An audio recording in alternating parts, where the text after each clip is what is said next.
right, now I'd like to welcome a good friend of mine to the stage, proclaimed by the Boston Globe as the greatest ballad singer since Joan Baez. Would you give a nice warm welcome to Connie Dover, please?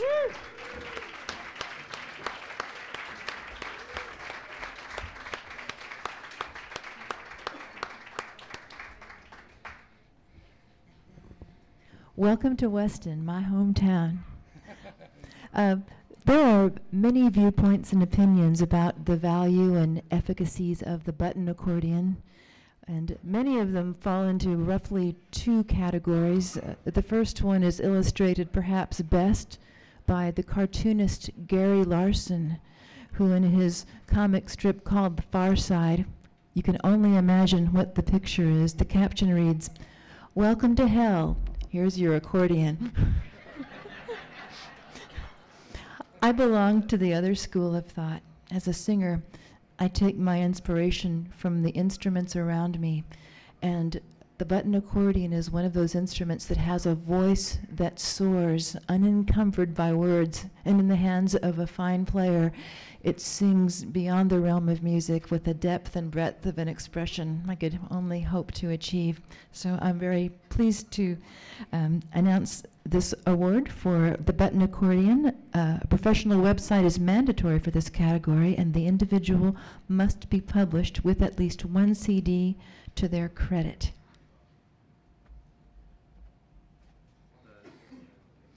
And our nominees this evening are Liam O'Connor and John Whalen.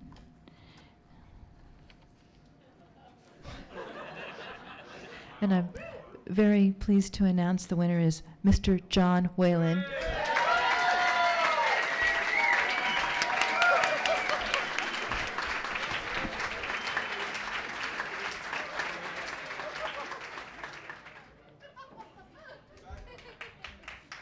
Can I say something? Unlike most people, I don't have anything prepared.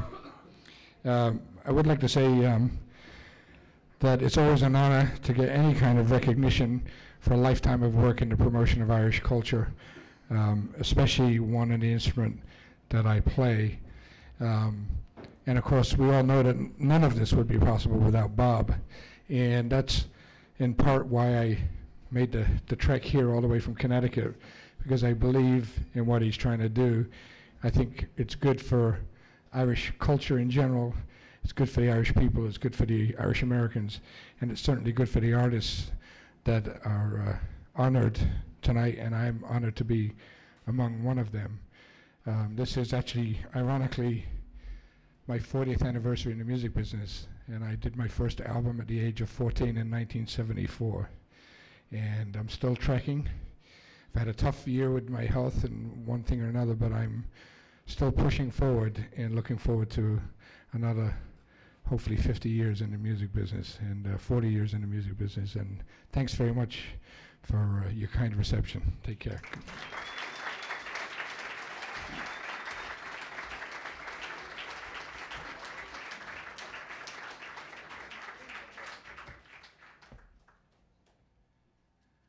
You cannot say enough about John Whalen. There's the truth. Would you give another round of applause to him, please? What a talented man.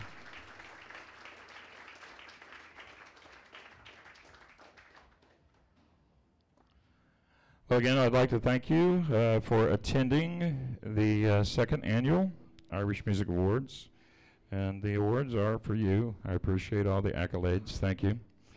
But the subject here tonight is really Irish music or Celtic music.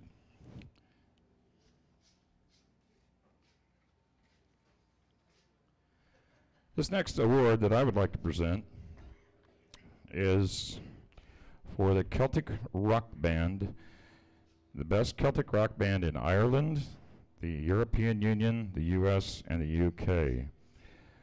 A group performing Celtic music, a general term meaning mainly and pertaining to Irish, Scottish, Welsh, English, Nova Scotia, and Brittany.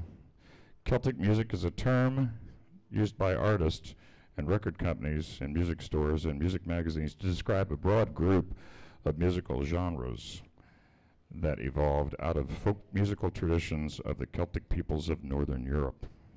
As such, there's no real body of music which can actually be described as Celtic, but the term has stuck and may refer to both orally transmitted traditional music and recorded popular music. The latter sometimes is barely even a superficial resemblance to folk music or in any of the cultures. But, on the other hand, it sometimes represents sincere work toward adapting Celtic traditions for modern global culture. A professional website is mandatory for this category. The group must be published with at least one CD to their credit.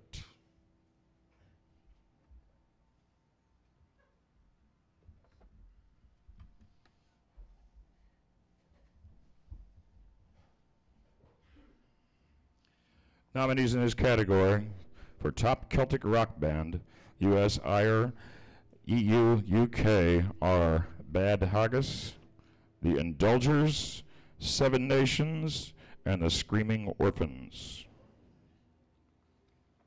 The winner is, ladies and gentlemen, The Screaming Orphans.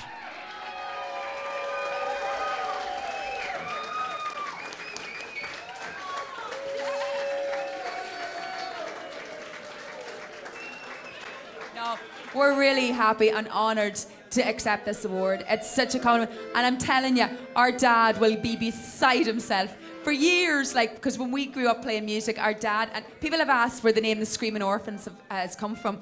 And we do actually have parents. And they're the same parents. So, and they're alive. And they're alive. They're not dead. They're actually in New York at the moment. Yeah, they came over to visit us. So, they're like, our poor dad, you know, he used to be, when we started playing, like, when we were really kids, and our mum was a singer. And anyway, so to cut a long story short, we were her backing band, and we entertained a lot of tourists and stuff like that. But then we became orphans. I can't remember what I was going to say. Oh yes, our poor dad has suffered years of us playing and banging, because when we started then going out on our own, we wanted to learn surf music and be an American rock band, American surf band, because we were all in love with the surfers with the lovely brown skin. But so for years he's been having an awful time. And look at his 4 daughters, 4 musicians, you know. He's like, well, he's delighted because it's his own home band. And he can't play and he can't sing, but he loves music. He's in all the old vinyl shops in New York, going through all these albums. You know, when he comes back, like, spending, like, so much amount of money on all these old recordings. He loves music, but he doesn't play or he doesn't sing. But our mum is a singer. But anyway, he'll be really happy, and we're really happy. And thanks a million for anyone who voted for us. And moving on right now, we'd like to welcome to the stage, I think he's here somewhere. Mr. Tim Britton, are you here? There he is.